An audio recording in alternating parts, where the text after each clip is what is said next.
I'm about to unleash about Shedeur Sanders. I just watched what happened to Shedeur Sanders in the Cleveland Browns' third and final preseason game. And I'm outraged, I'm sickened, and I'm saddened. By the way, Shedeur continues to be treated in the National Football League now by those sorry-ass Browns and sorry-ass Kevin Stefanski. The Cleveland Browns are once again mishandling a promising quarterback. Skip Bayless criticized the organization for failing to develop Shedeur Sanders and for misusing his skill set. He argued that the team's decisions are undermining Sanders' progress and turning a major investment into a cautionary example. Bayless pointed to inconsistent usage, questionable play calling, and a lack of clear direction as key issues limiting Sanders. He said the Browns need a defined development plan and stronger support if they expect Sanders to succeed. Skip Bayless delivered a direct, critical assessment this week. After seeing Shedeur Sanders in a Browns uniform, he argued that Cleveland is mishandling the quarterback and undermining his development. Bayless said the team's approach shows poor planning and inadequate support around Sanders. He dismissed excuses about strategy and emphasized the need for better coaching, deployment, and protection. In his view, the Browns are setting themselves up for problems before the season begins unless they establish a clear plan for Sanders. Given the team's recent decisions, his reaction is understandable. Cleveland has a history of inconsistent quarterback development. Shedeur Sanders is a premium prospect, the son of a Hall of Famer, a proven college performer, and a widely recognized figure. The organization should prioritize his reps, protection, and a clear development plan, not place him behind Dillon Gabriel as if he were a secondary option. But I'm going to answer this question by saying Shedeur Sanders, and I'm going to tell you why. I think he's being set up to fail. That's right, I'm going to say it. Okay. Here we are on national television, right? There's been 11 practices, if I remember correctly. He's been starting against he's been playing against the third unit. He's fourth on the depth chart. And then suddenly you throw him into the start line, and he hasn't had any reps for the first team at all. Think about that. So you're just going to throw him to the wolves like that, huh? I mean, you know, if he had first team snaps in practice. Yet here we are. Cleveland has one of the most publicized prospects and is handling him like a depth piece. The broader issue is the franchise's long record of quarterback instability and inconsistent development. That history colors every move they make. When the Browns draft a quarterback, fans don't anticipate a long-term answer. They brace for another reset. Shedeur Sanders should be treated as a priority, not as an afterthought behind Dillon Gabriel. Let's give him a chance. Let's give him a chance with the play calling. You know you have an offensive line that isn't playing that well. So what do? Why not just play the short game so he can get the ball out of his hands very fast to run a competent goddamn offense? Outside of that, Shedeur has to be better in understanding that the offensive line that you're working with right now is not adequate. Why not allow the players that are competing for a job, in this instance, Shedeur Sanders, to finish off the 2-minute drill? When Browns fans see another quarterback selected, they brace for another setback. The franchise's recent history, from Johnny Manziel's failed stint to the rocky handling of Baker Mayfield, reflects inconsistent development and short-term decision-making. Against that backdrop, Skip Bayless's reaction to Shedeur Sanders on Cleveland's roster was blunt. He argued the team is already mishandling a premium prospect by treating him as a secondary option instead of a centerpiece for the future. Bayless's position is straightforward. Sanders is not just a name, he brings proven college production, leadership traits, and significant visibility that can strengthen both the offense and the organization's broader profile. Burying him on the depth chart behind Dillon Gabriel signals a lack of a clear development plan and wastes early momentum. Instead, Bayless contends, Cleveland should establish a defined pathway. First-team practice reps, protection and personnel tailored to his strengths, deliberate play calling that accelerates processing, and measured in-game opportunities that build confidence and execution. In his view, the Browns need alignment from the front office to the coaching staff to prioritize Sanders' growth. Continuing to treat him like a depth piece risks repeating the same cycle that has undermined previous quarterbacks. Committing to a coherent plan gives Sanders and the franchise a realistic chance to convert potential into sustained performance. Shedeur Sanders doesn't ask for excuses. He hasn't blamed limited reps, patched together receiver groups, or fourth-string offensive linemen struggling against Cleveland's second-team defense. He shows up, works, and demonstrates why he belongs. On day 3 of Browns training camp, for the first time since OTAs, he finally received something close to a fair opportunity. He lined up with the second unit during an 11-on-11 period and made the most of it. In 8 plays, he did what he typically does when given a chance. He executed. He went 2 for 2 on a quick series,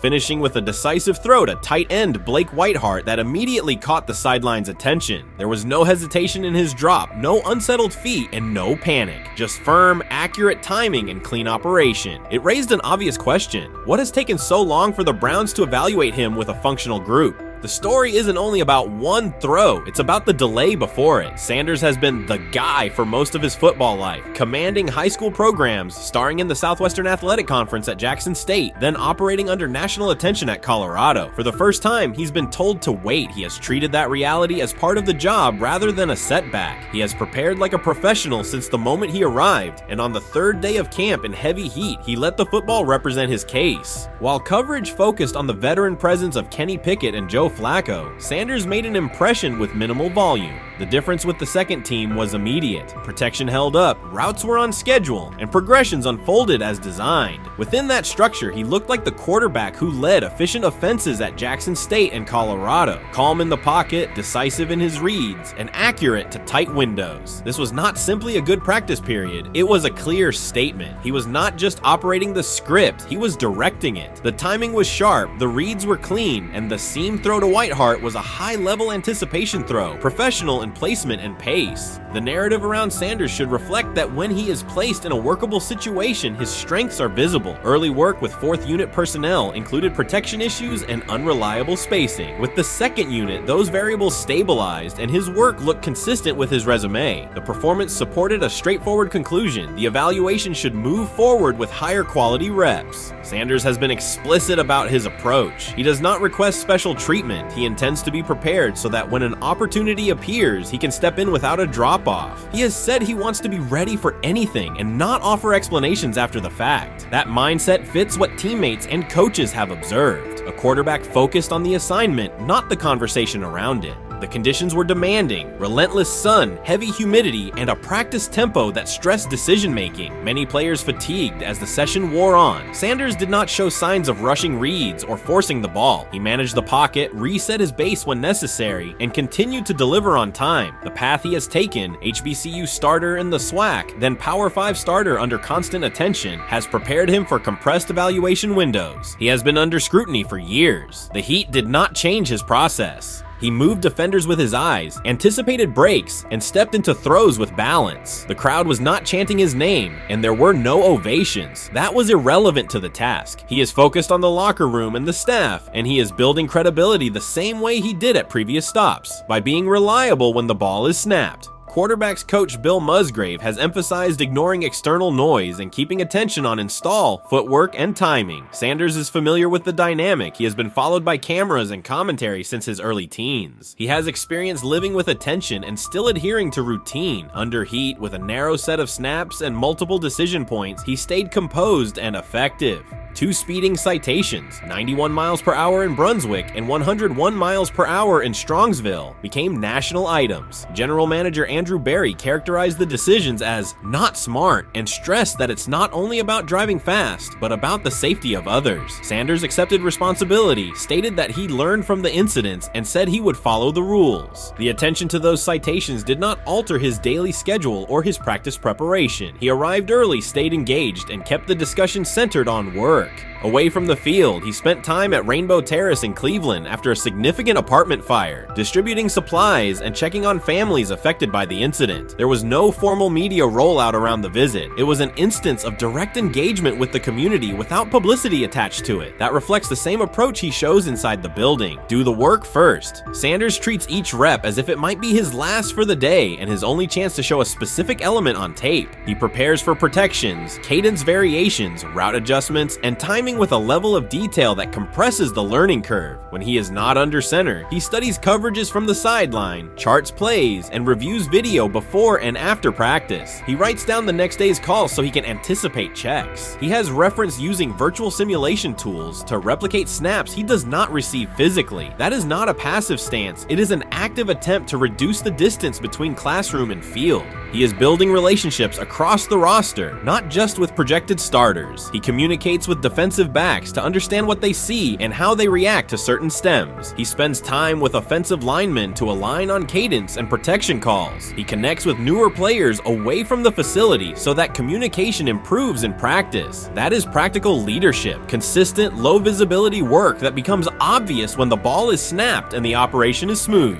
3 days into camp, a central question remains. Why hasn't he taken a first-team rep? Flacco has seen work. Pickett has seen work. Dylan Gabriel has been cycled in. Sanders has remained behind all three on the depth chart while producing efficient periods when provided stable support. Head coach Kevin Stefanski has not publicly detailed the plan for distributing first-team snaps among the quarterbacks. When asked, Sanders answered that it is not his place to comment on rotation decisions. That response aligns with his day-to-day conduct, respectful, professional, and centered on the next assignment. The staff is managing a room with a Super Bowl MVP, a former first-round pick, multiple rookies, and a new set of combinations on the offensive line. That creates a set of decisions about exposure, pacing, and evaluation windows. Within that context, Sanders has presented a clear case for additional evaluation. He has shown he can execute the offense as designed when the variables are standard. Musgrave has a long-standing connection with the Sanders family through his time as a teammate of Deion Sanders in San Francisco. That familiarity supports direct communication. It does not guarantee anything about the depth chart, but it does help streamline teaching, feedback, and expectation setting. Inside the defensive back room, veterans such as Denzel Ward have provided perspective on timing, leverage, and eye discipline that Sanders has incorporated into his preparation.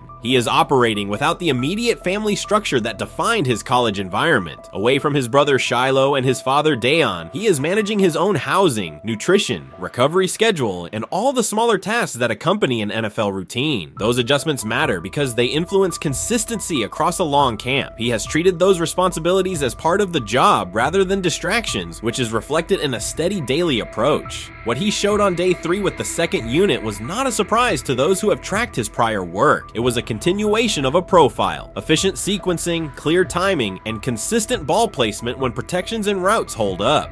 The 8-play period was short, but it was enough to reinforce the point. He doesn't need a large sample to demonstrate baseline operation. He needs a fair sample to test ceiling and adaptability. There is also the matter of perception. Public attention concentrated on the speeding tickets and the general manager's response. Less attention fell on the preparation, the efficient period with the second team, or the community engagement at Rainbow Terrace. That imbalance is common in training camp narratives. Sanders has handled it by keeping his answers simple and his focus on football. He has not tried to redirect the conversation. He has done his work and waited for additional reps. The objective next step is straightforward. Expand the evaluation with higher unit personnel and standard opponents. That does not require a complete reshuffling of the depth chart. It requires allocating a defined sequence of first-team snaps so that timing with starting receivers and protections with starting linemen can be measured on tape. The staff can then compare operation speed, accuracy under pressure, red zone decision-making, and 2-minute mechanics against the other quarterbacks. That is the most direct way to clarify the competition. None of this dismisses the experience or track records of the veterans in the room. It emphasizes that the purpose of camp is to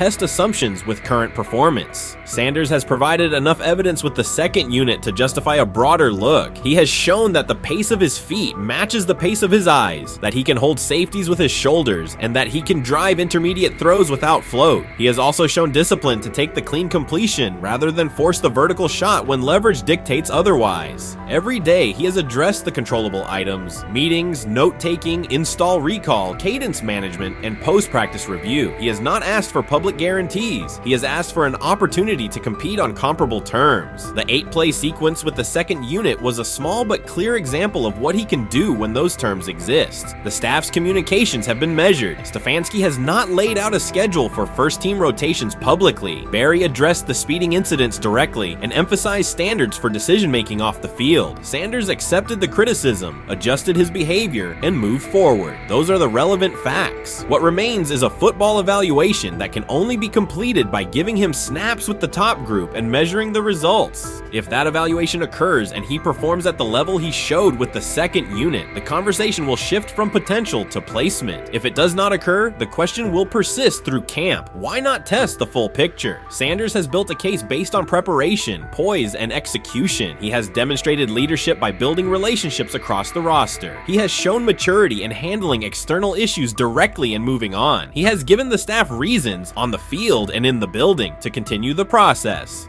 3 days into camp, he has answered everything within his control. He has shown growth, discipline, and consistent operation. He turned early fourth-team disarray into learning, then executed cleanly when moved to the second unit. He kept the discussion on football when outside topics threatened to dominate. He has not tried to win a press conference. He has tried to win every rep. If he continues to stack days like this, the next step is logical. Evaluate him with the starters, document the results, and let the tape determine the depth chart. Until then, he will continue to prepare, continue to compete, and continue to present the same message through his play. So before your final year at Miami, there's a lot of conversations revolved around Shedeur Sanders. Obviously, I'm assuming you guys have a great relationship. Some of the clips you've seen and stuff like that. What is it like for you to have like this rivalry with Shedeur? I don't have a rivalry with him. That's my boy. So at the end of the day, this whole process, we thought me and him were going to be 1 and 2 the whole time. Whether he's 1, I'm 2, whether I'm 1, he's 2. And so that's just always been, our mindset. It didn't go that way. I thought he was one of the better quarterbacks in the draft as well, even throughout college. A lot of stuff out there on him ain't really, the truth, just because they spin it different ways. Like they spin stuff about me different ways. But I mean, when he gets his chance, become a starter, I know he's gonna make the most of it, and I'm ready to get back to work with him. After the season, talk some more stuff to him. Cam Ward directly challenged the uneven standards applied to Shedeur Sanders, calling them inconsistent and unfair. By insisting that performance, not politics, guide evaluation, he shifted the discussion from one player to a league-wide problem. Sanders' treatment now serves as a test of how the NFL supports and evaluates emerging quarterbacks. I feel a special relationship with him, especially me. First getting to know him 5 years ago when I started working with him. But it did surprise me because he's a good quarterback. It doesn't get a lot of credit that he deserves. Especially the plays that he made in Colorado. A lot of quarterbacks and coaches are making those plays. And so when he gets this opportunity, I'm pretty sure having soon today, he'll make sure he'll make plays on the field. Cam Ward's public challenge to the treatment of Shedeur Sanders brought the issue into clear view. For months, discussion around Sanders has centered on his profile, major compensation, a prominent Nike deal, and the expectation to stabilize a struggling franchise. Rather than a standard evaluation of a top prospect, he has faced sustained skepticism from analysts, fans, and league voices. Ward's comments underscored that the standards being applied to Sanders diverge from those used with other rookies. By stating it directly, he did more than support another quarterback. He identified a broader problem in how the league responds to young players with significant visibility. The takeaway is direct. Assessments should reflect on-field performance and development, not external narratives. Generational talent. I'm gonna prove him right. I'm gonna prove him right. Don't worry. Oh my gosh. An article came out today. I'm generational. So I guess it's article versus article. I like that you think that, man. But we all know the truth. What? Trav gonna be first? You generational, I'm legendary. That's cool. We can be legendary. Legendary, get their ass. We'll start doing it in like 5 minutes. Shedeur Sanders entered the league with more than a playbook. He brought a public brand, a family legacy, and expectations unusual for a first-year quarterback. Before his first regular season throw, he was already positioned at the center of attention. Rather than assess him on that reality and his on-field ability, many voices reduced him to marketing, treating visibility as proof of hype instead of performance. Cam Ward pushed back on that framing. His point was simple: judge Sanders by the same criteria applied applied to other rookies. With Sanders' resume, production, leadership, and composure, most first-year quarterbacks would be discussed as long-term cornerstones. The evaluation should be consistent, focused on development and results, not perception. This is the process with Shedeur, who I know is a buddy of yours, and how do you think both of you guys will end up doing the league? I think we'll both end up being one of the best quarterbacks in the league. I just think the work that me and him are willing to put in, the relationship we have to constantly compete each and every day, to better our craft, for ourselves. I just think it's going to end up paying off for us in the long run. Do you guys kid each other about who's going first, and how much does that matter to you?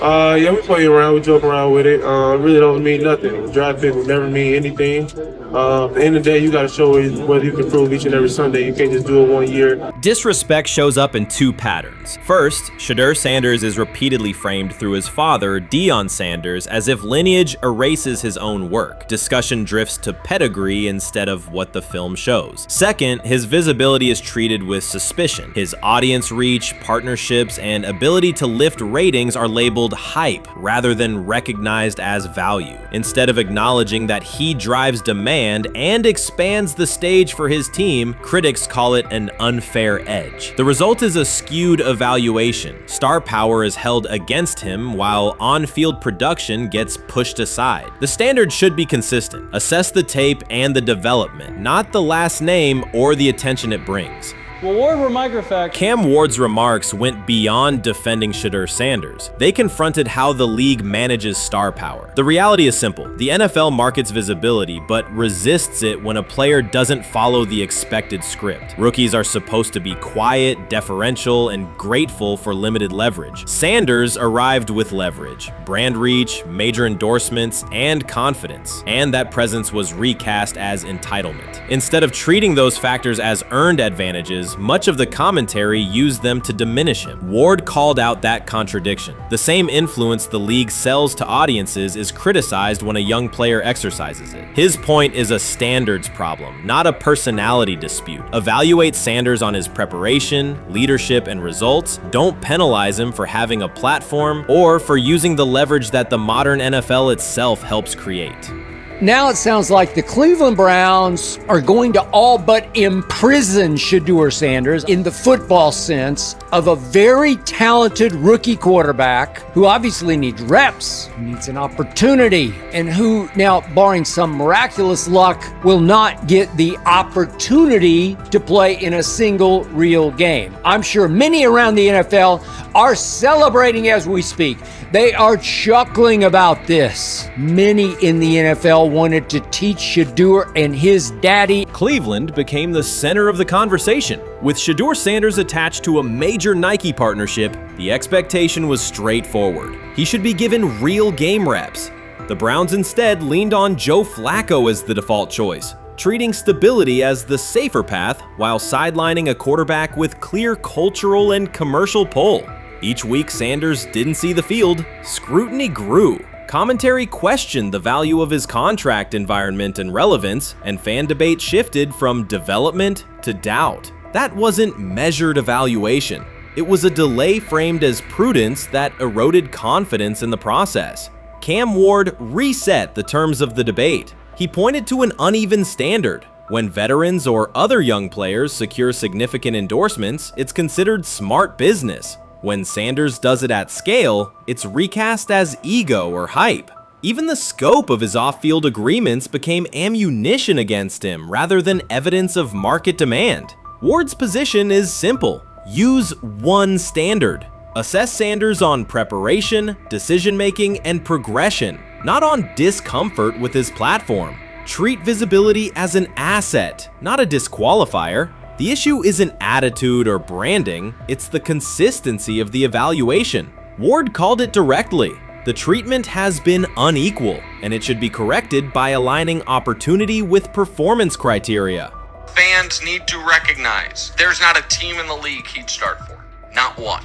That's not ridiculous. That's not unfair. That's not a vast conspiracy. Shedeur Sander fans are Angel Reese fans. They're just fair weather fans who don't really give a fuck about the sport. Most of them are just Dion fucking groupies that followed him when he went to fucking Colorado, just like Angel Reese's fans had never watched basketball prior to her playing at LSU, and they followed her to the WNBA and don't know shit about the sport. That's it. Now Dion fucking groupies are running around acting like, oh, this is payback to his dad. The timing is pivotal. Shedeur Sanders isn't trying to blend into the league's background. He's shaping the agenda. He drives debate segments, fuels short-form highlights, and moves merchandise at a pace most rookies never approach. By the metrics that define modern attention, he is the draw. Yet, a segment of observers continues to undercut him, not because of shortcomings on tape, but because of discomfort with how prominent he already is. Cam Ward put words to what many could see. Coverage around Sanders has been filtered through reaction to his visibility, rather than a clear read of his performance and growth. The market has already weighed in. Demand is real, not manufactured. Nike's record-level rookie endorsement aligned with that reality, signaling long-term value and cultural reach. This exposes a core contradiction. The NFL depends on star power to sell tickets, fill stadiums, and boost ratings, but it resists stars who set terms on their own. Visibility is celebrated until a player exercises it. The fix is straightforward. Apply one standard. Evaluate Sanders on preparation, decision-making, and results, and treat his platform as the asset it is. If the league benefits from his presence, its evaluation practices should reflect that same reality, consistently and without penalty for scale.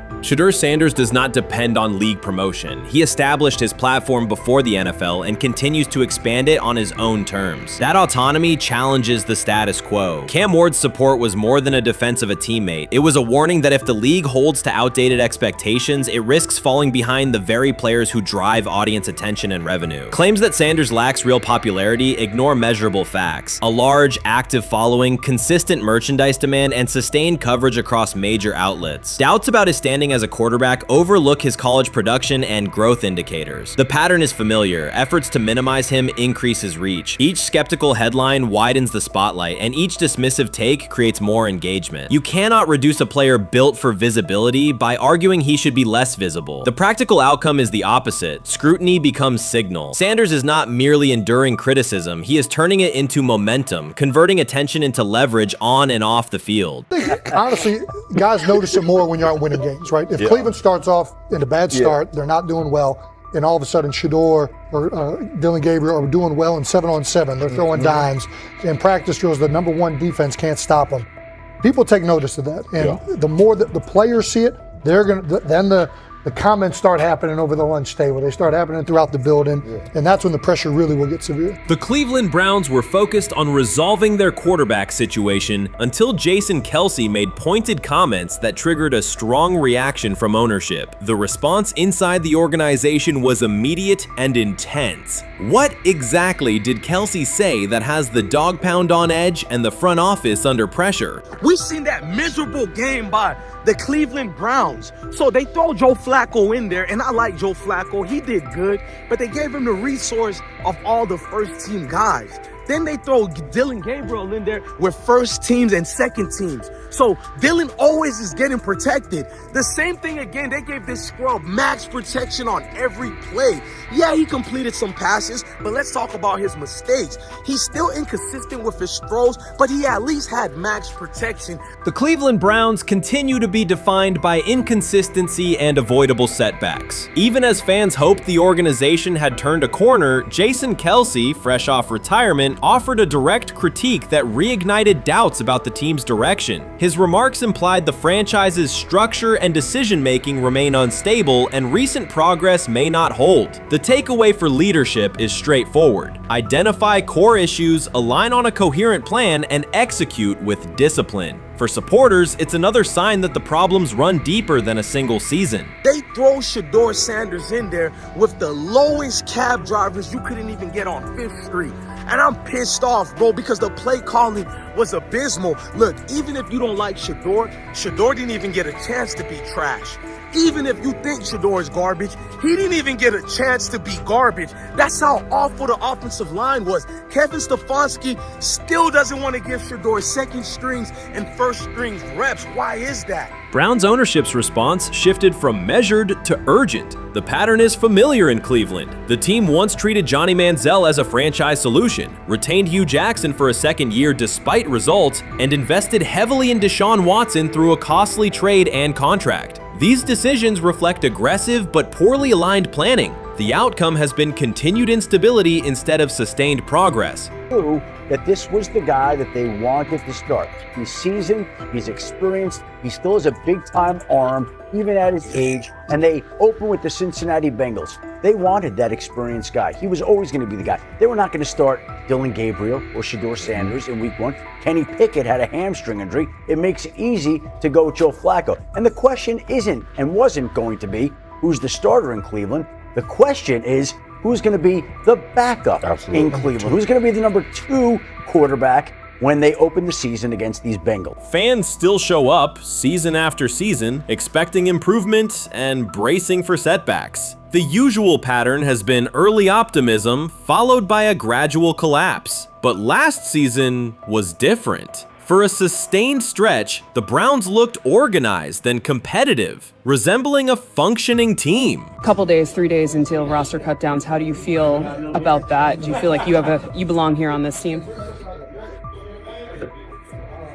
Obviously, I think overall as a player, I feel like I put in the work. I feel like everything I do, I try to do it to my best, and that's all I ask for. So I feel like everybody feels like, they should be on the team, and if you ask anybody on the team, would they feel like they belong, in their own eyes. So I feel like I do, but I'm my own player, I think about myself in a high regard. The front office entered the offseason confident. Kevin Stefanski was being praised, and the Dog Pound believed the team had made real progress. Then Jason Kelce delivered a pointed assessment that cut through the optimism. Fresh into retirement, the former Eagles All-Pro and Super Bowl champion said Cleveland still looks like a team patching over issues rather than building a durable contender. Kelce's view was direct. The Browns' structure is fragile, and the roster is too dependent on perfect health at quarterback. He argued the team is one injury away from losing continuity and sliding backward. Because Kelce has operated inside a stable, championship-level organization, his comments carried weight with players, media, and fans. The reaction was immediate. People took his critique seriously, not as outside noise, but as an informed evaluation of how a successful team should be built. Ownership also felt the impact. Jimmy Haslam's response shifted to urgency, a sign that leadership recognizes the stakes.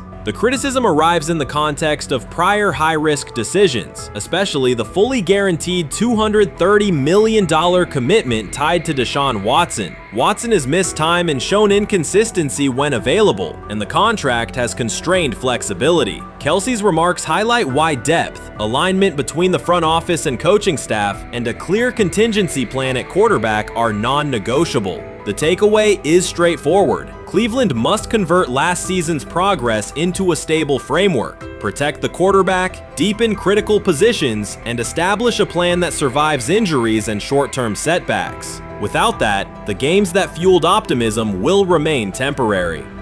If you're a betting man, who do you think starts for the Browns at quarterback? Okay, this is the situation. Kenny Pickett, they actually traded for him. Joe Flacco, no one's bringing Joe Flacco in the building thinking Joe Flacco's going to be the starter. If Joe Flacco is your starter, you got a problem. You have a huge problem. And if they were saying Shedeur was the starter as the 5th rounder, you got a real problem too, because he passed over all these guys in these reps in the offseason in shorts, in bikini shorts, Speedos and stuff. No. That kind of stuff. So I'm not that surprised. When you put down a 3rd round pick on a quarterback, you do believe he has a certain skill set. Jason Kelce stated the obvious. Cleveland committed to a quarterback who hasn't played at an elite level in years, and Joe Flacco's playoff run didn't change the long-term outlook. Ownership appeared more upset that the criticism was public than by the substance of the critique. Many fans agreed. They've seen this pattern before. Rosters age, injuries are inevitable, and when a single contract dominates the cap, one setback at quarterback can undermine the entire season. Kelsey's broader point was about structure. The Browns prioritized the high-cost, uncertain starter over depth and contingency. The late-season surge masked issues that remain: limited cap flexibility, thin depth at key positions, and an offense that lacks a credible plan B. Fans recognize how quickly a strong defense can decline with injuries, and how an offense without redundancy stalls. The AFC North raises the stakes. Baltimore with Lamar Jackson sustains a top standard. Cincinnati with Joe Burrow returns to contention when healthy. Pittsburgh rarely slips below .500 under Mike Tomlin and wins with defense and consistency. In that environment, Cleveland can't rely on perfect health or peak form from one player. The path forward is clear. Diversify cap allocation, reinforce the offensive line and receiver depth, carry a legitimate backup plan at quarterback, and install a scheme that functions regardless of who is under center. Given what we saw yesterday with Shedeur Sanders, somebody on the Cleveland Browns is 100% getting fired, probably by the end of this year. The person who's probably going to end up getting fired is Kevin Stefanski, because I know that he didn't want Shedeur Sanders on the team. It was Andrew Berry who made that pick. You can't really go against your GM. Bad things happen in this situation. But Shedeur Sanders is not without fault for what we saw yesterday. This is the play that we saw yesterday that had the internet just exploding, where Shedeur Sanders took like a 24-yard sack. Half of the internet is saying that this is all Kevin Stefanski's fault. Cleveland showed progress last season, but the underlying concerns remain. Jason Kelce highlighted them directly. The Browns' long-term plan is fragile, cap-constrained, and overly dependent on perfect health at quarterback. His comments focused attention on structural issues, roster depth, continuity in coaching, and a sustainable offensive approach, rather than a single hot streak. That criticism resonated because it reflected what many around the league already see. Ownership's reaction underscored the sensitivity. Jimmy Haslam has presided over frequent coaching and quarterback changes, and external scrutiny carries weight when it comes from a respected veteran with championship experience. Kelce's remarks reinforce that last year's Joe Flacco stretch was a short-term solution, not a foundation. The team still needs a durable plan that can withstand injuries and inconsistency. The practical takeaway is clear: stabilize the system, diversify cap usage, and build depth at key positions so the offense functions regardless of who is under center. That includes a coherent development pathway for younger talent such as Shedeur Sanders, with defined practice reps, protection, and scheme alignment. Kelce didn't say anything outrageous. He articulated the gap between a brief surge and a credible long-term contender. I have the faith of a mustard seed.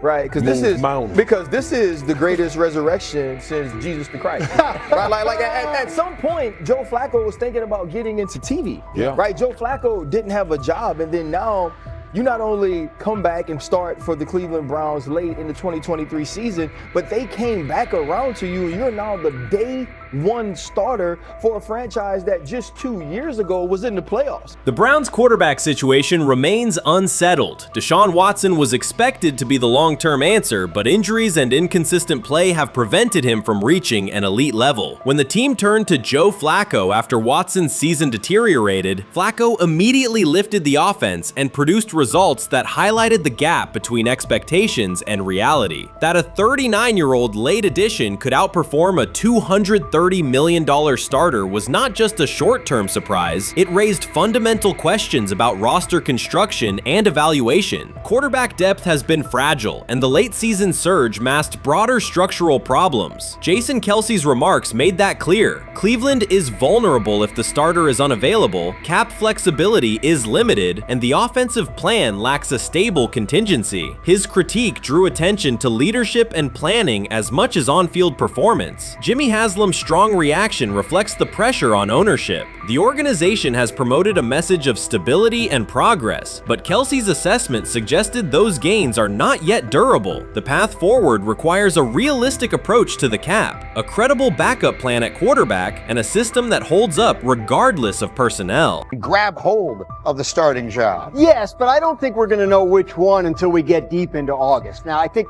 we tracked the reps everybody was getting at practice throughout the OTAs and minicamp.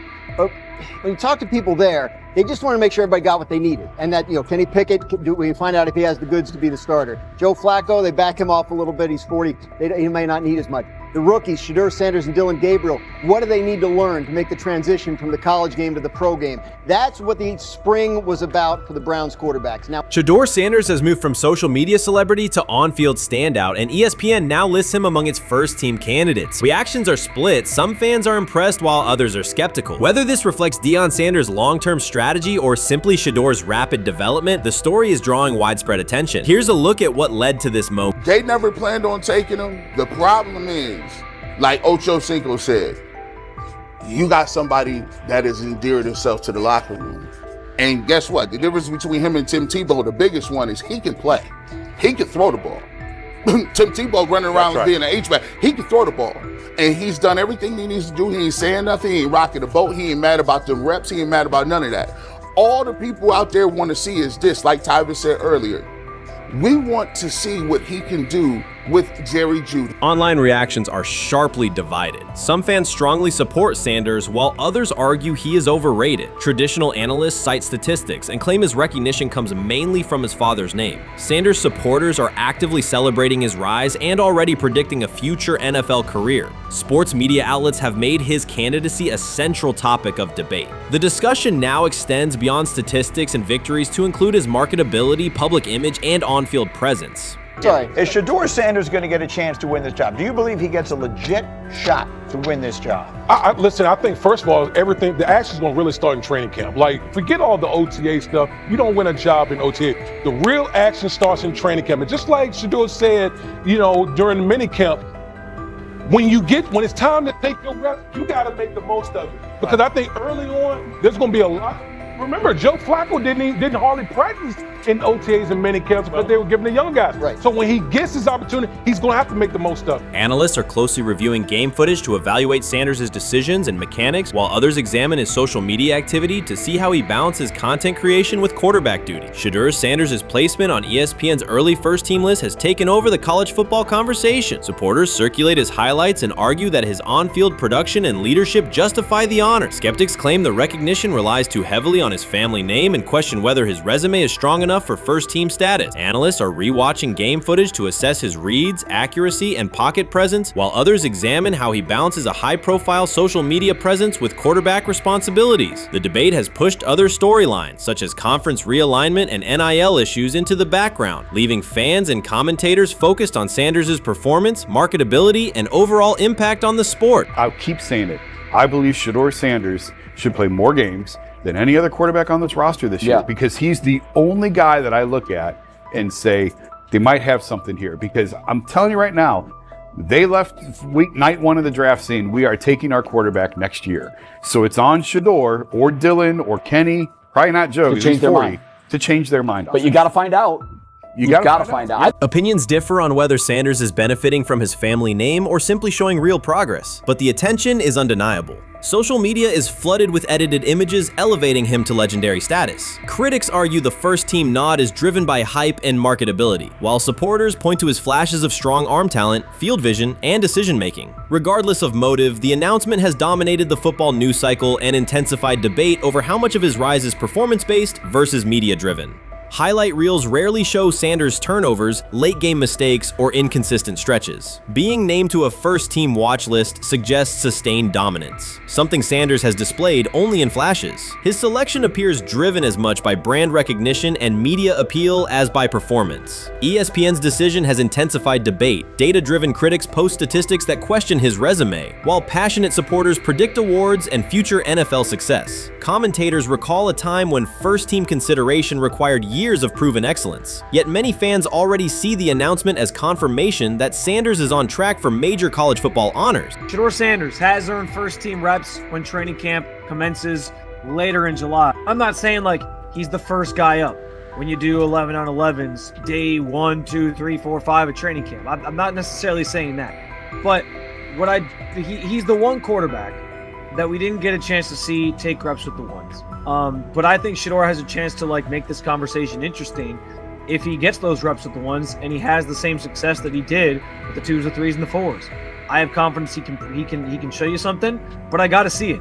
We all got to see it before we can actually judge that. Some believe Deion Sanders is already preparing for an award ceremony, while others are furious, threatening to protest ESPN's credibility over Shedeur's first-team mention. Critics argue that honoring Sanders without a full season of elite play undermines college football standards. Supporters insist his performance and profile justify the recognition. The debate reflects a broader clash between traditional merit-based evaluation and modern brand-driven visibility. In today's landscape, first-team consideration is no longer only about statistics. It also involves marketability and audience engagement. Whether welcomed or rejected, Sanders commands attention and embodies the sport's shift toward both performance and personal brand.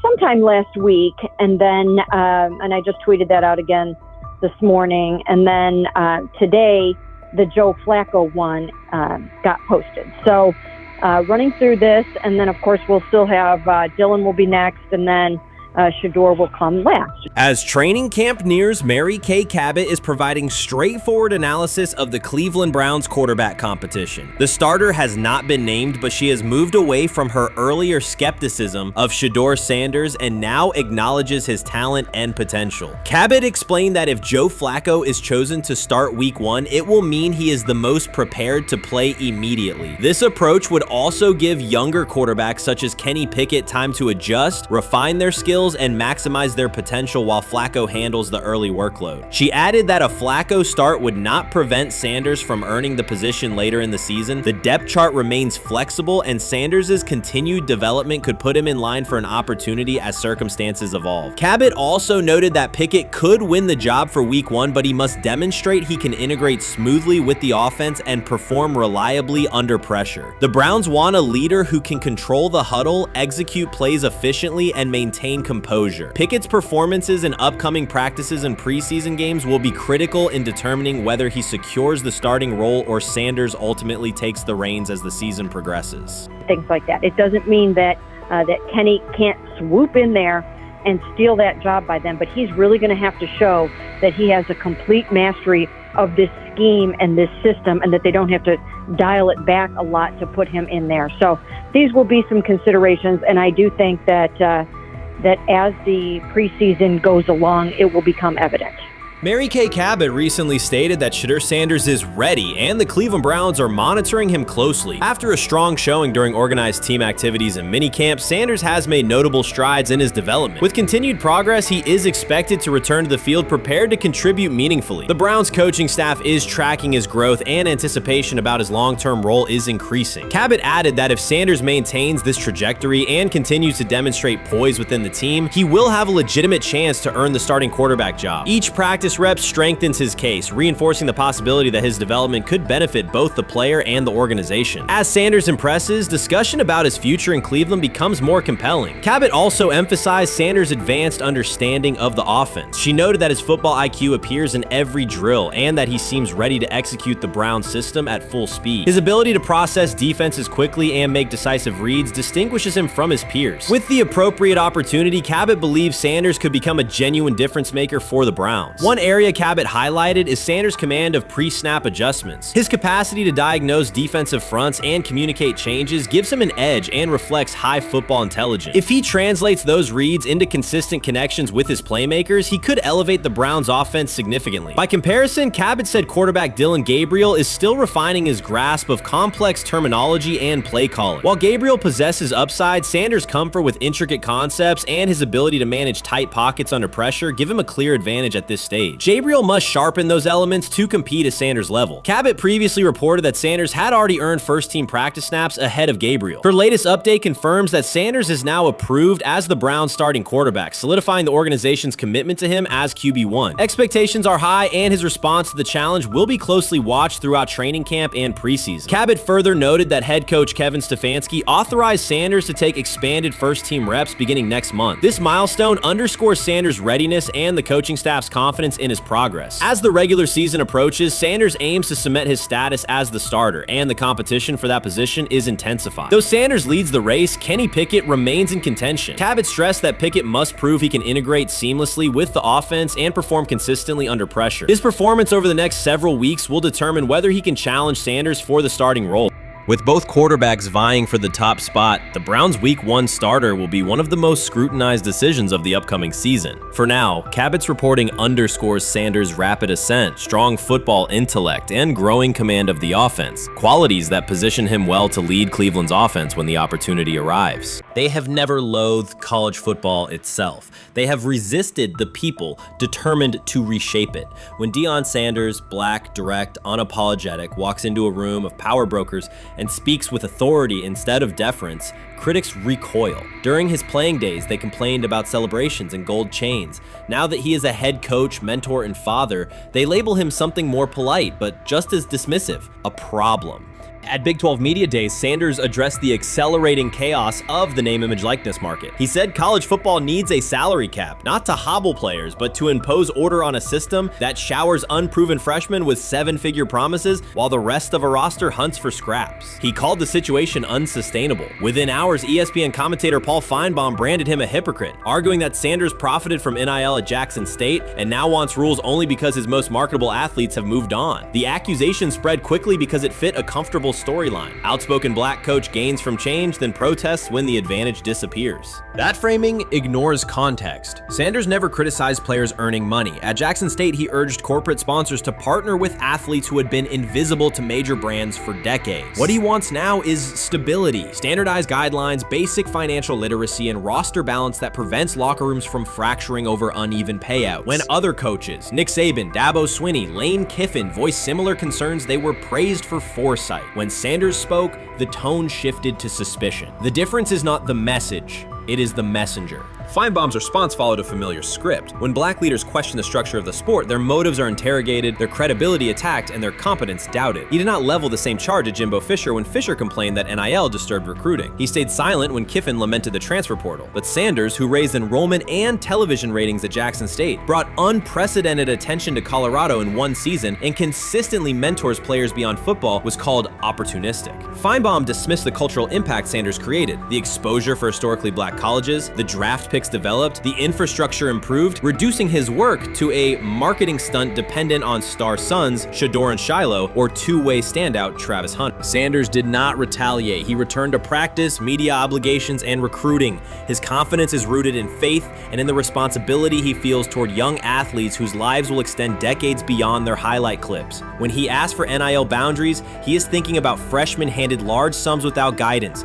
families unprepared for sudden wealth, and programs that abandon kids once production stalls. He has watched that cycle from the inside.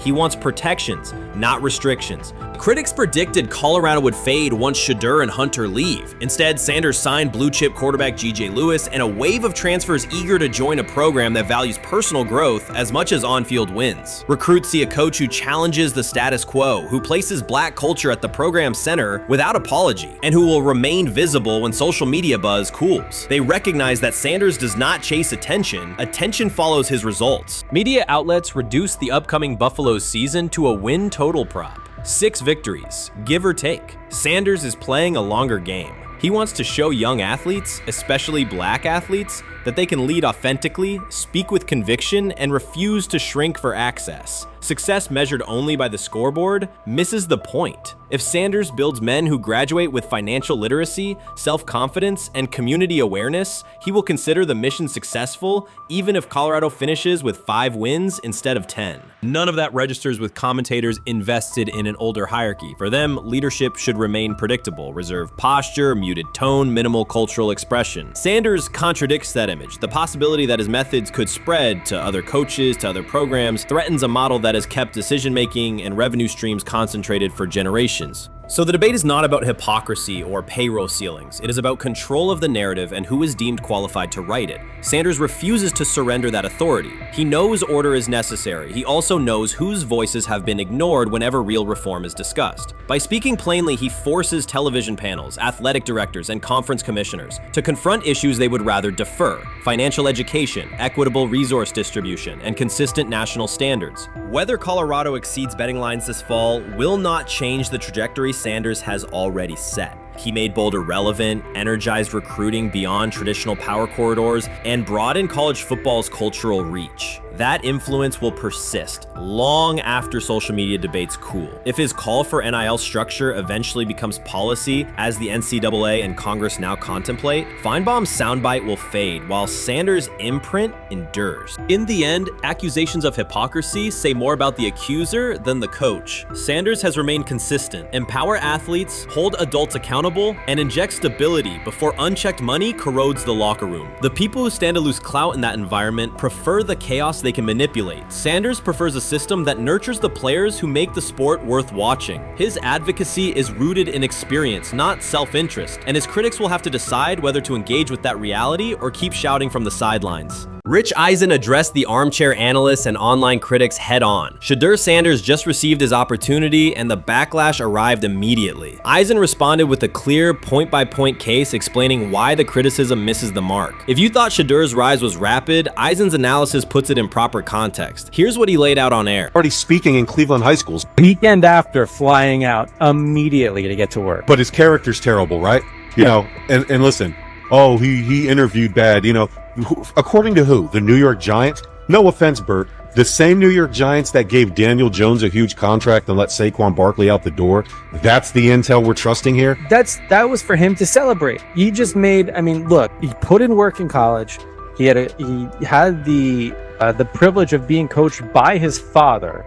Which we all would love and choose. Turned around not one, but two programs in college football. And then literally for any athlete, being drafted at the highest level is a success story in itself. Rich Eisen delivered a direct response to the critics. He addressed the online claims reducing Shedeur Sanders to Deion Sanders' son instead of evaluating him as a quarterback on merit. Eisen challenged those assumptions and refocused the discussion on performance, preparation, and opportunity. Say Kenny Pickett had strained his hamstring.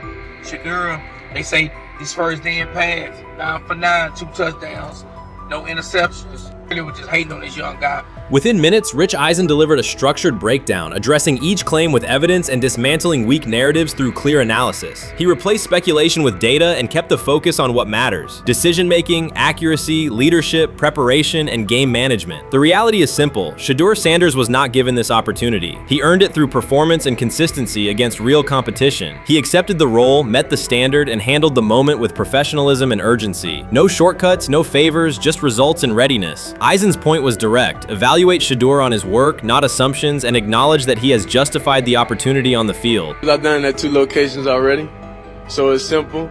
So that's why when people say I'm not, you know, one of the top quarterbacks or the top quarterback, is what are y'all going based off of?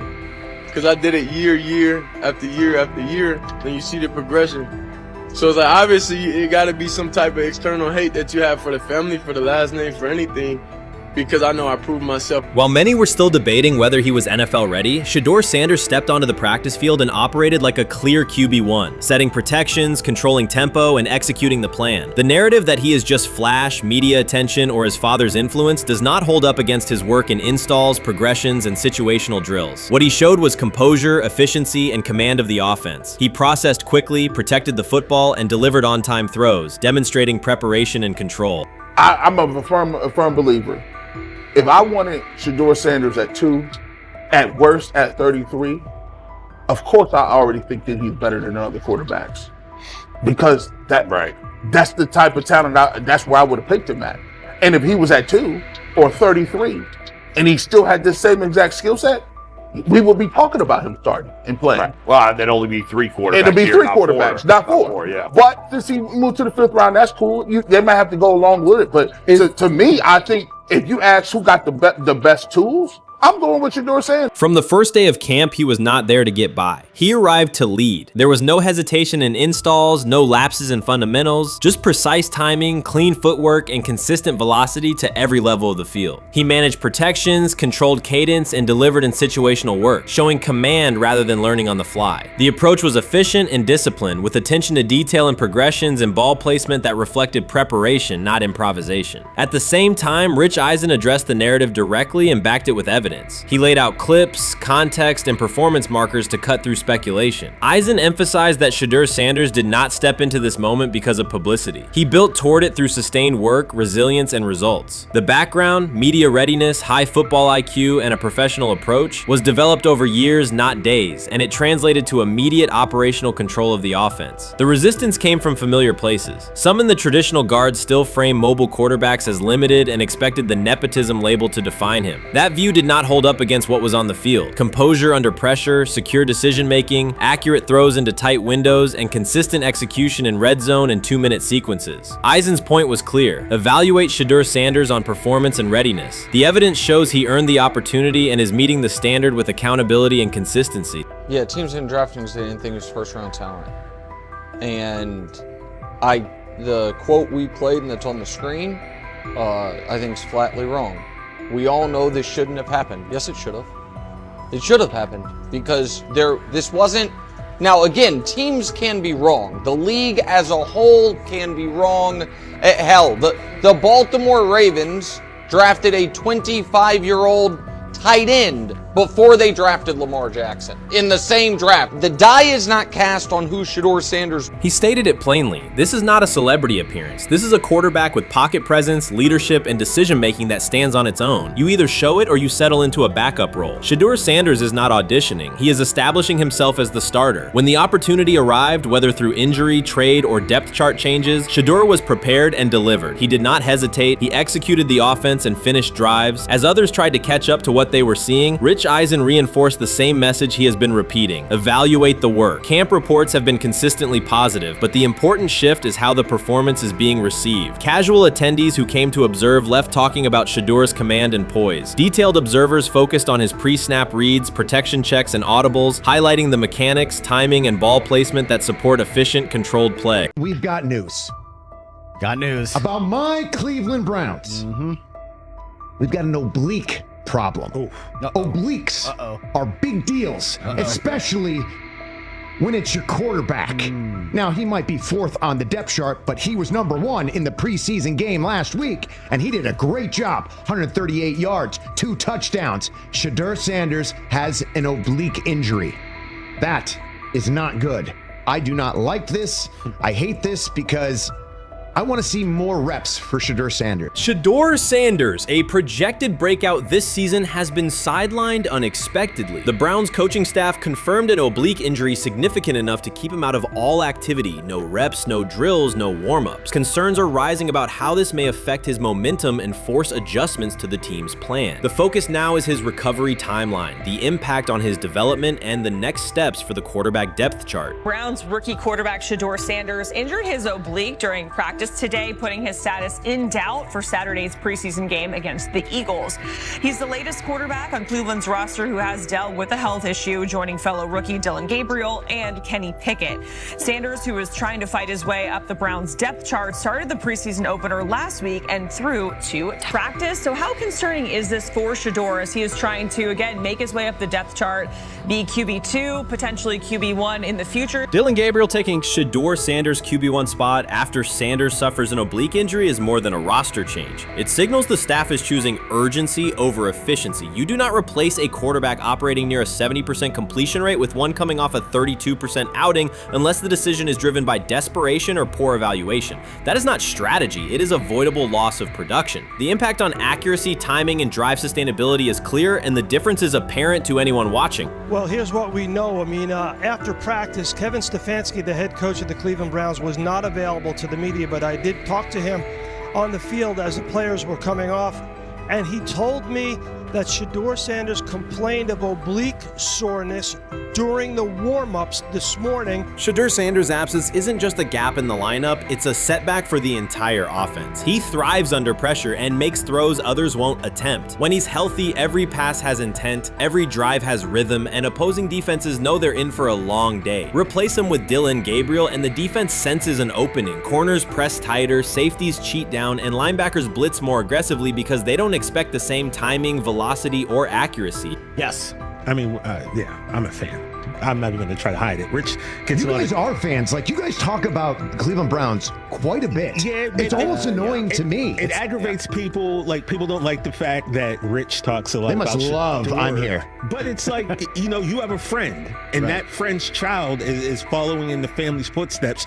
You want them to do well. I don't know why people have such an issue. I know Rich is supposed to be impartial, but it's kind of hard when you have that type of tie to it. But yeah, I'm rooting for Shedeur, man. And Dillon Gabriel's 32% completion rate isn't just poor, it's untenable at this level. A number that low needs no context. It means 2 misses for every completion. Weather, opponent, and play calls are secondary when efficiency is that limited. That output does not sustain drives or keep the full playbook viable, yet he is starting while Shedeur Sanders is sidelined. The contrast is clear. Sanders brings accuracy, timing, and command. Gabriel's recent performance reflects inconsistency and missed opportunities. Choosing Gabriel under these circumstances reduces offensive reliability and invites defensive pressure. It is a decision that sacrifices efficiency and field position. So it'll be interesting to see what happens with Dillon Gabriel, but to the Shedeur Sanders point, it is unfortunate because I thought he was gaining some momentum. I know the practice that they had before they left for Philly, Daniel Oyefusi reported that he actually took the most reps of all of the quarterbacks. And that was the first time that had happened. It was the first time that he had went ahead of Dillon Gabriel, practicing with the twos, etc. So, like, coming off that stout performance against the Carolina Panthers, he was gaining momentum. If this were a clean evaluation, there would be no debate. Shedeur Sanders is the clear choice. He's accurate, composed, and consistent with a track record of high-level production. Dillon Gabriel remains a question mark, and not the kind that stresses defense. He's the kind that makes coaches consider leaning on the run to limit risk and protect field position. The reality is that injuries create openings for players who haven't earned them. Gabriel has stepped into QB1 while Sanders is out, but that reflects circumstance, not superiority. We don't know the severity of this oblique injury and whether it will even keep him out of Saturday's game against the Eagles. As for moving up the depth chart, I'm the Browns preseason sideline reporter. I was there Friday night when he burst onto the stage and set the NFL world buzzing. And yes, his demeanor was tremendous. His poise was tremendous. He did the things that were asked of him. But at the end of the day, he wasn't actually asked to do all that much. The real concern is how this could attach to Shedeur Sanders' reputation. The NFL is unforgiving about availability. An oblique injury for a quarterback isn't minor. It affects mechanics, torque, and timing. Even with a strong return, the injury-prone label can linger. For the Cleveland Browns, or any team seeking stability under center, that perception is toxic. Teams don't want a player they fear won't make it through October. That's the risk. Talent doesn't always overcome league politics. Once questions about durability start, they rarely fade. They surface in contract terms, roster decisions, and sideline evaluations. So Shedeur Sanders is injured again? If you were following along on social media today for the Browns' first joint practice in Philadelphia against the Eagles, wow, you were in for a tumultuous ride. I mean, all the reporters, both Browns and Eagles reporters, were pretty much flabbergasted at the fact that Shedeur Sanders was taking 0 team reps during the day, and even Tyler Huntley was getting team reps instead of Shedeur. And then it came out, obviously, everybody's speculating. There's people calling for Kevin's jobs, and before I go any further, I don't blame anybody, ever. Meanwhile, Dillon Gabriel's numbers should be sidelining him, not elevating him. A 32% completion rate isn't a dip, it's a warning sign that points to issues with field vision, timing, and receiver cohesion. That's the quarterback taking snaps while Shedeur Sanders is out.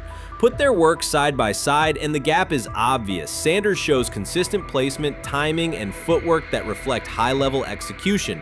Gabriel's recent output introduces variability that shrinks the call sheet and stalls drives. You can't claim the priority is winning while starting a quarterback who isn't reliably delivering routine completions.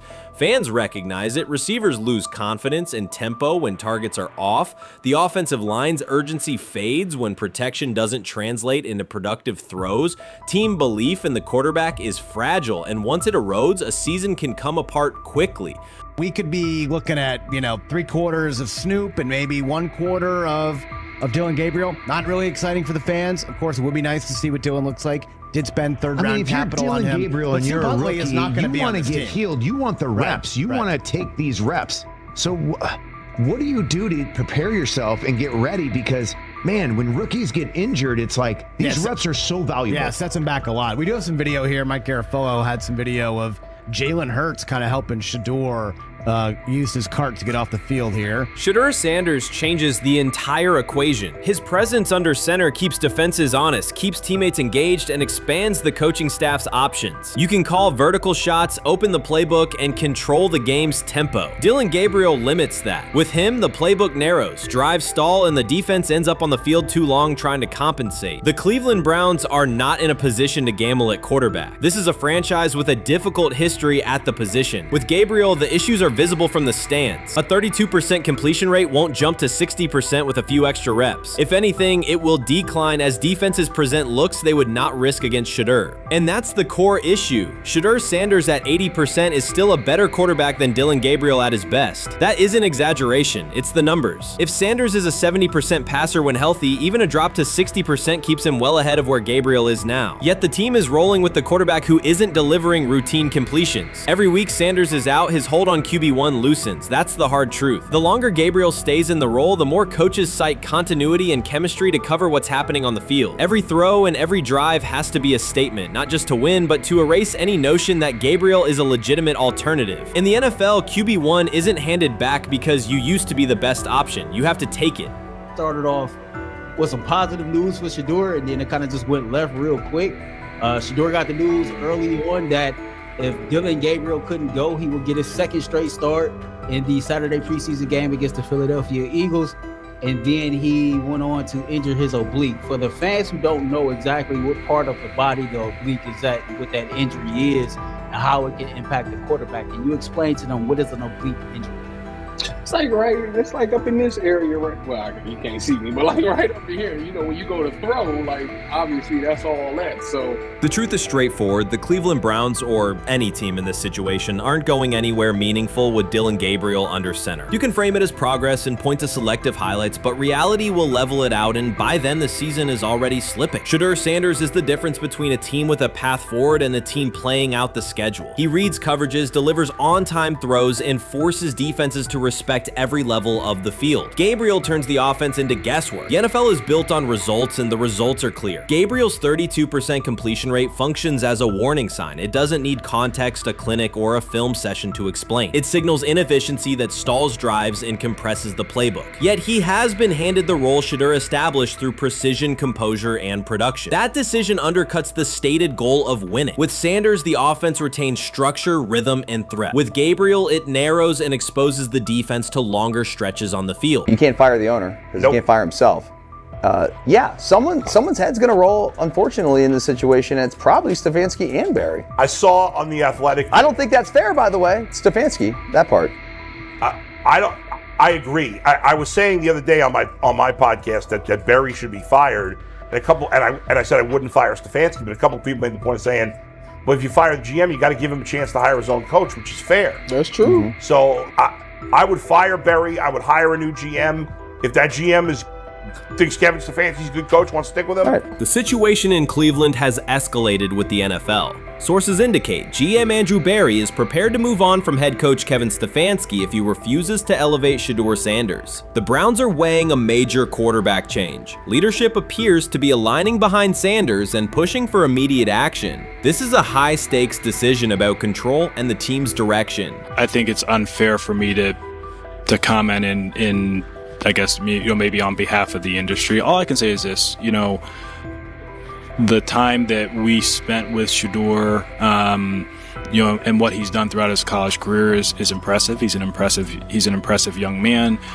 He's a really good quarterback. Sometimes, fit comes into play. And I'd also say this, there are 4 more rounds of the draft. And then maybe lastly, it's less about where you get picked and what you do after you get picked. That's really the most important thing.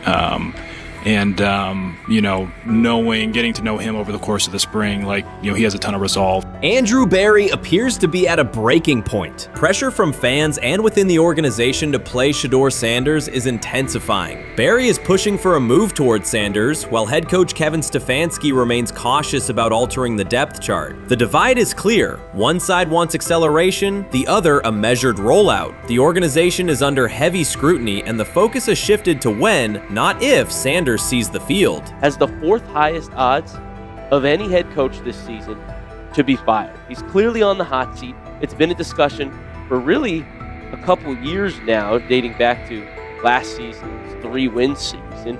And he's always had kind of hot and cold seasons. And now the sports books are saying he's fourth on the list. Number 1 is Mike McDaniel of the Miami Dolphins, Brian Dable of the Giants at 2, Shane Steichen at 3, and there is Kevin Stefanski plus 650 to be fired. This has moved beyond tension to outright stubbornness. Rather than elevating Shedeur Sanders, the staff has chosen Dillon Gabriel. The current depth chart looks less like a forward plan and more like resistance to change. Fans have been clear about who they expect to see, yet the organization keeps delaying. Every week without a real evaluation of Sanders slows development and blurs accountability. Cleveland is choosing a conservative approach when a decisive decision is needed, sending a message of uncertainty to both the locker room and the city. Now being the third string quarterback for the Cleveland Browns, was that so much was made out of unbelievable. He actually made the team as the third string quarterback. Like that was a big deal. Like that was somewhat of a surprise to a lot of people. He should have been the first pick in the draft. Kevin Stefanski appears to be doubling down to validate his approach. Despite sustained demand from Browns fans to see Shedeur Sanders reflected in chants, merchandise, and constant discussion, he continues to keep Dillon Gabriel in front on the depth chart. The decision functions as an assertion of control rather than a response to momentum. Even with clear signals from the fan base, Stefanski is staying with Gabriel and delaying a full evaluation of Sanders. It is a deliberate choice to maintain his plan and pacing, not to accelerate change. Cleveland is prioritizing continuity over recalibration, keeping any transition to Sanders on hold. But yeah, the Browns are in a tough spot. They have wasted. You traded a ton of high draft capital to get Deshaun Watson. You've gotten nothing out of Deshaun Watson and missed an opportunity. Who knows who they would have drafted? Now, maybe they would have screwed up those picks and the Browns would still be in bad shape. Andrew Berry is likely frustrated watching Dillon Gabriel default to conservative throws while the offense stalls. From a football perspective, this appears to be the hill Kevin Stefanski is choosing to stand on. Keeping Gabriel ahead of Shedeur Sanders has limited the unit's explosiveness and prevented a full evaluation of a higher ceiling option. Drives end quickly, field position flips, and momentum is lost while Sanders remains on the sideline. Fan patience is wearing thin. Each ineffective series intensifies criticism and shifts scrutiny toward the coaching staff's criteria for the depth chart. With every additional snap for Gabriel, the decision reads less like an open competition and more like rigid adherence to a plan that isn't producing results. The optics are clear. A dynamic quarterback sits while a cautious approach keeps the offense in neutral. If this continues, accountability questions will grow inside and outside the building. What performance benchmarks keep Gabriel ahead of Sanders? When will Sanders receive first-team reps in live situations to allow a fair comparison? The front office must decide whether to preserve continuity or pivot toward a timely assessment of Sanders. The longer the current approach stays in place, the more it signals stubbornness rather than adaptation, and the more pressure mounts to realign the plan with on-field output. I honestly see it happening if the Browns lose a bunch of games. If they get 5 wins or less, I see the report coming out now that Stefanski will be fired. I don't want it to happen. I want the Browns to be good, win a bunch of games. I think that they're going to be a team that is slept on and can at least get 7 wins, which is why if they don't, I see Stefanski getting all the blame for that, and there'll be a new coach in Cleveland.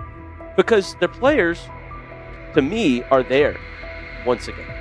We've talked about the incredible rookie class. The approach in Cleveland lacks consistency. One week, Andrew Berry signals he wants Shedeur Sanders on the field. The next, Dillon Gabriel gets the reps and the plan stays conservative. Through it all, Kevin Stefanski shows limited urgency despite pressure on his job security. Fans are asking for an offense that can push the ball, change field position, and produce points. Instead, the unit leans on short throws and cautious sequencing. Gabriel's play keeps the ceiling low and momentum static, while a full evaluation of Sanders is postponed. The result is growing frustration and a clear disconnect between the front office, coaching staff, and expectations in the stadium.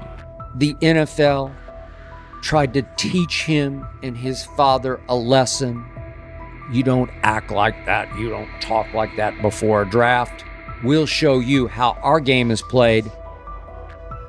We will watch you plummet all the way. I think he would have gone undrafted except for that owner in Cleveland. And he is the key to everything because he is something of an against-the-grain maverick owner. He's kind of a wannabe Jerry.